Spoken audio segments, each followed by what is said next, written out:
Hey, thank you so much for listening and watching today. I am pre-recording this episode. This is our Tuesday training for the Step It Up membership because, as you can see, I'm still in the closet here on vacation. It's a lovely closet. I've got the window open. I'm in Western Michigan. The weather is beautiful outside. I think we were probably thinking, as probably has happened, that I am traveling today, and so I'm not able to give this live, but it's a really important presentation, so good for you to be here to watch this replay.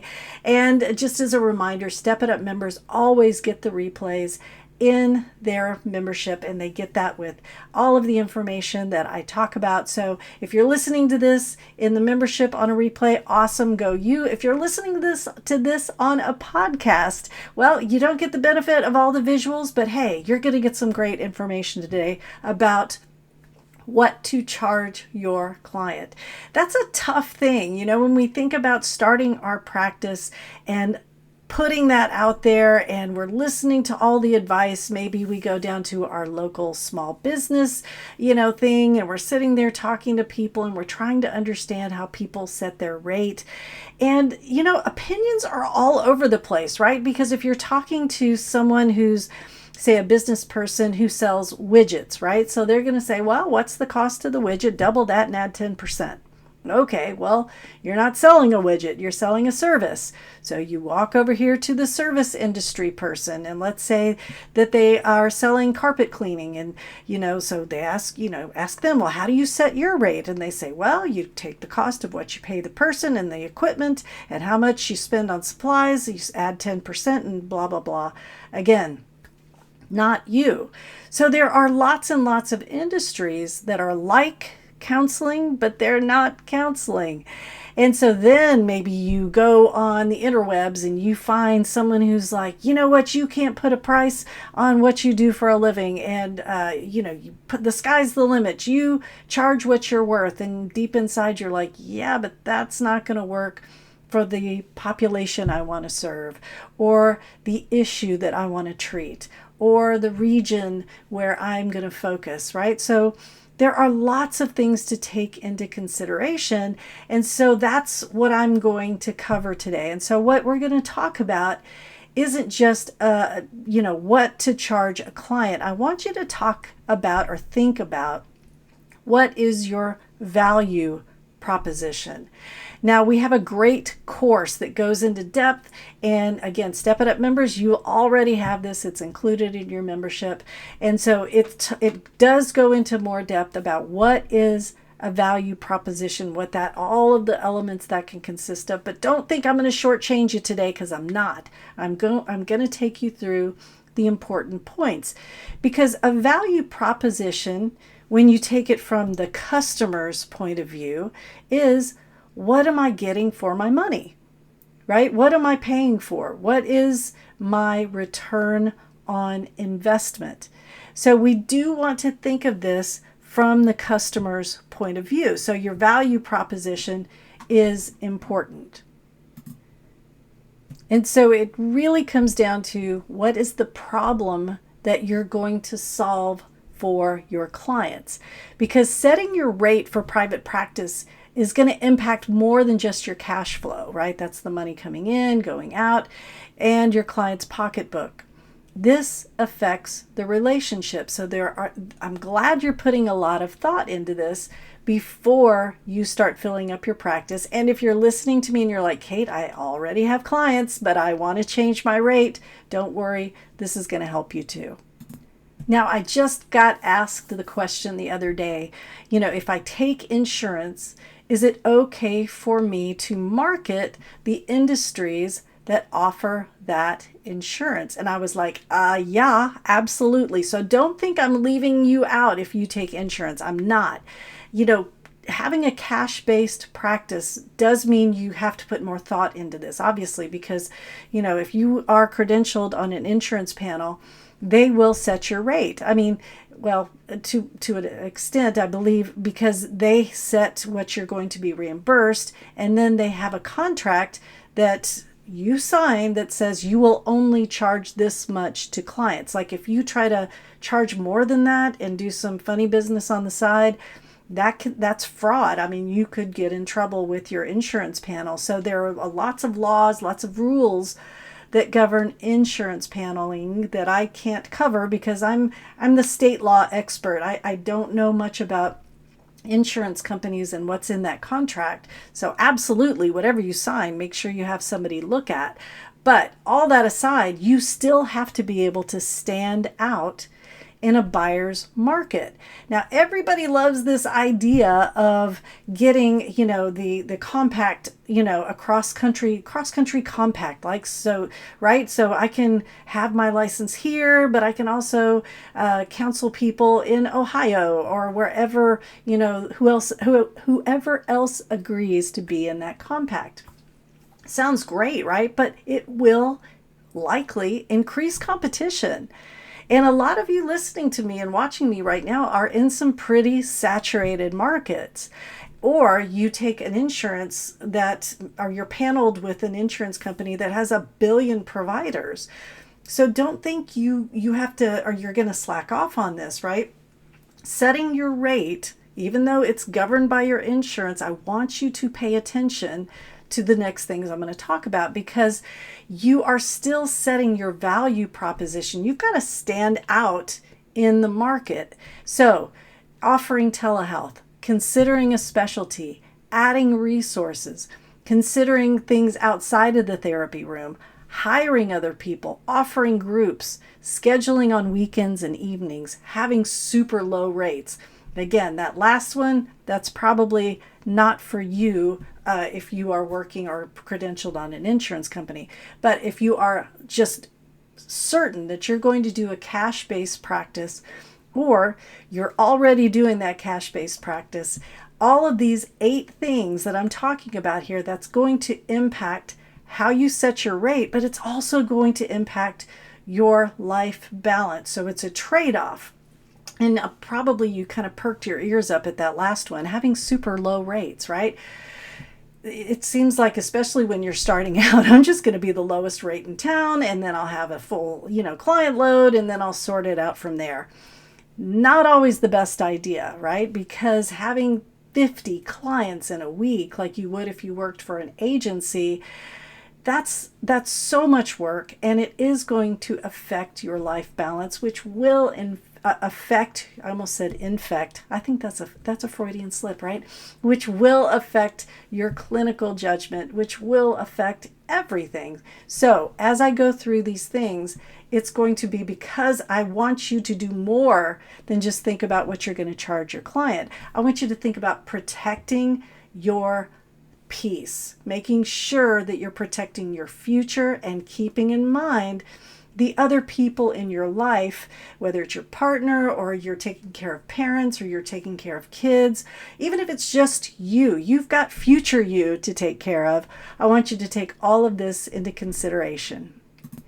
So one of the ways we know to stand out in a buyer's market, and remember, when I say buyer's market, I just mean in those markets where you may feel like things are saturated. There's just no way your business is going to stand out over everyone else's, and so you're really looking at price, your rate, as the thing that's going to determine the decision.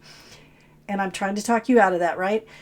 Offer telehealth. Something as simple as offering telehealth will help you stand out from the crowd. Now, you don't have to do it on a regular basis. And of course, I know if I'm talking to play therapists or the folks that work with kiddos, that may be just a no-go.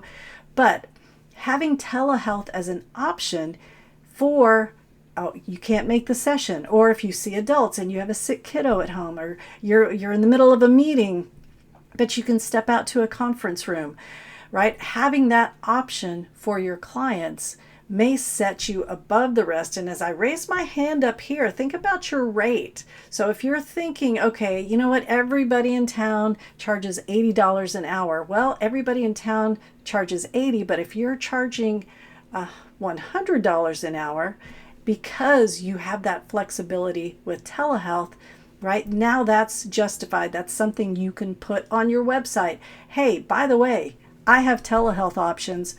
Maybe other people don't. you're not going to put that on your website. You're not going to talk about the competition on your website. That's a marketing thing. So we'll get into that in a different discussion. But telehealth will set you apart. Now let's talk about considering a specialty, right? Sometimes I hear people say things like they're going to offer grief counseling. Okay, well, you're competing against most religious organizations who offer grief groups, and those groups are free. So if you're competing with free, that's tough to keep your lights on, right? So, if you're checking your competition, as all of the business books tell us to do, right? If you're going to be the secret shopper and you're calling to see what folks are charging for counseling, as you're listening to that and you're considering, okay, are they offering a specialty? Are they offering that specialty to a particular person, a particular niche, if you will, right? So you may think, okay, I can offer grief counseling, or I can offer grief counseling to folks who are in the oil and gas industry, who have lived overseas in areas that maybe have had political unrest. I mean, you can get laser focused on this, and that makes you a very desirable counselor. And if you have other things, like you offer retreats in particular ways, in particular locations, now you have set yourself apart from just your local grief group, if that's what you want to do. I know this is sounding more like marketing, but you see how now we've gone from free to perhaps $80 an hour, which may be what, insurance is reimbursing, but you're going to be offering these specialty things to this specialty population. Now you can set a rate of 100 or 120. You do you, but your value proposition has increased. Your customer, your client will be getting more from their investment, and you got to tell them that. So this is the fun part. As you consider that specialty, we still have a ceiling. I mean, I think we do, right? So if you have the ability to see 20 people in a week, I mean, emotionally, time-wise, whatever, and you are limited to $20, $20. No, 20 clients a week. Well, if you charge $100 an hour or $200 an hour, you're still eventually going to hit a ceiling. But if you have gotten that specialty, right? If you have, let's say, become a supervisor, or you are now EMDR certified, or you're now an EMDR supervisor, now you can offer additional services, right? You can become a CE provider. You can become a supervisor, as I mentioned. You can now offer training to folks who want to be EMDR certified. That's additional income. And if you have heard me, I preach this all the time. Adding additional streams of income takes the pressure off this whole conversation, right? We're not looking at the client rate as the end all be all, right? And that's going to help protect the relationship. So let me explain that a little further, right? When you are counseling, right, you have your client in front of you, you are in a relationship as a helper. Well, for a split second, when it's time to be paid for that service, you're a banker, right? And most of us do it seamlessly. So if you're brand new and you've never done this before, I've got some other podcasts that talk about how to take money ethically, seamlessly, to so low impact on that relationship. But we can't ignore the elephant in the room. So putting pressure on this interaction, right? In fact, if you're watching this and you're like, okay, if I'm going to listen to one podcast or see one training, I'm going to see this one because I need to know how to set my client rate.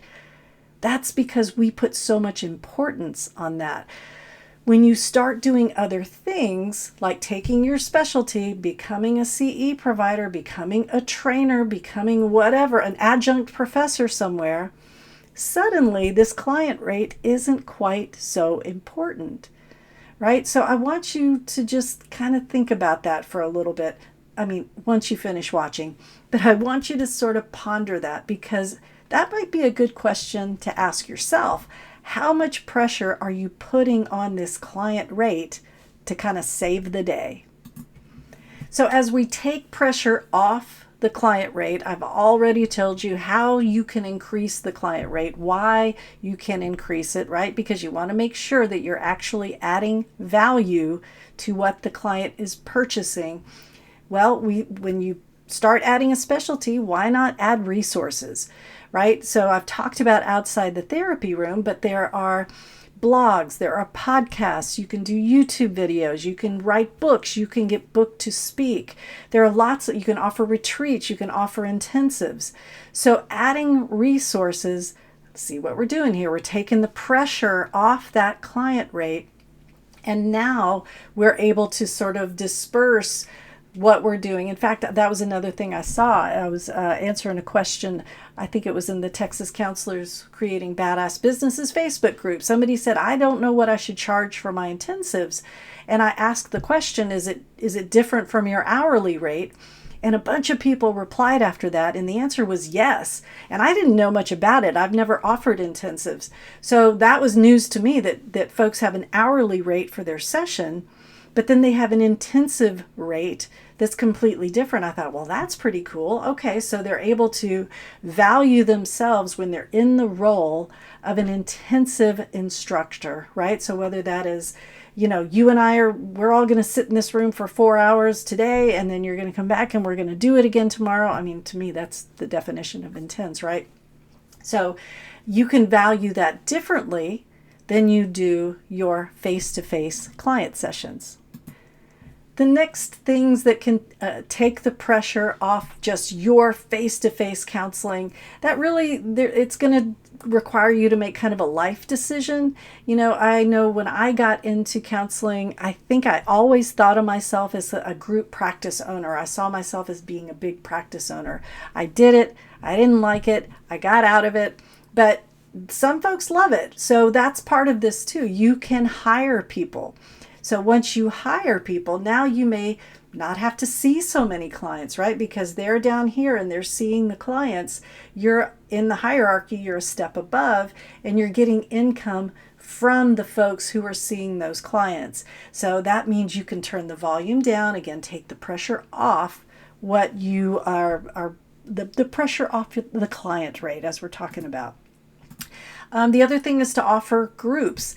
And I think this is kind of challenging for most people. It seems like it's something that could come quite easily, but if you do want to offer groups, I would encourage you to ask around, see how other people do it. Don't just reinvent the wheel. I know there's a good way to do this, so that perhaps you get in with a physician, or perhaps you get in with some kind of an IOP or residential treatment, and you can be one of those resources that they refer to. That may be a great thing for those of you who take insurance. Scheduling on weekends and evenings, I don't like this idea, but I always talk about it, because depending on the client base, right, your niche, the people that you're really marketing toward, those are your people that you want in your practice, that may be the only time they're available.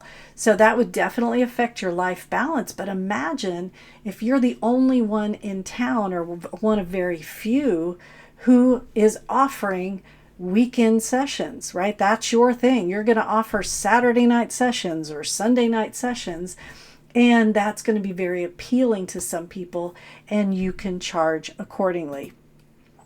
Having extremely low rates, don't recommend. I think that's just a surefire way to wear yourself out.